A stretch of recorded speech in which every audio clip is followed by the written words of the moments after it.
They call you the godfather of AI. So what would you be saying to people about their career prospects in a world of superintelligence? Trained to be a plumber. Really? Yeah. Okay, I'm gonna become a plumber.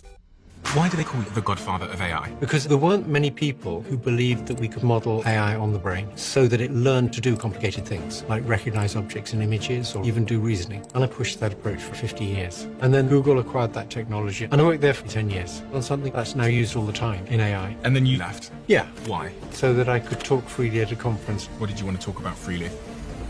How dangerous AI could be. I realized that these things will one day get smarter than us, and we've never had to deal with that. And if you want to know what life's like when you're not the apex intelligence, ask a chicken. So there's risks that come from people misusing AI, and then there's risks from AI getting super smart and deciding it doesn't need us. Is that a real risk? Yes, it is, but they're not going to stop it because it's too good for too many things. What about regulations? They have some, but they're not designed to deal with most of the threats. Like the European regulations have a clause that say none of these apply to military uses of AI. Really? Yeah, it's crazy. One of your students left OpenAI. Yeah, he was probably the most important person behind the development of the early versions of ChatGPT. And I think he left because he had safety concerns.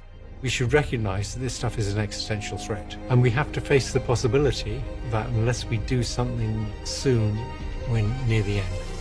So let's do the risks and what we end up doing in such a world.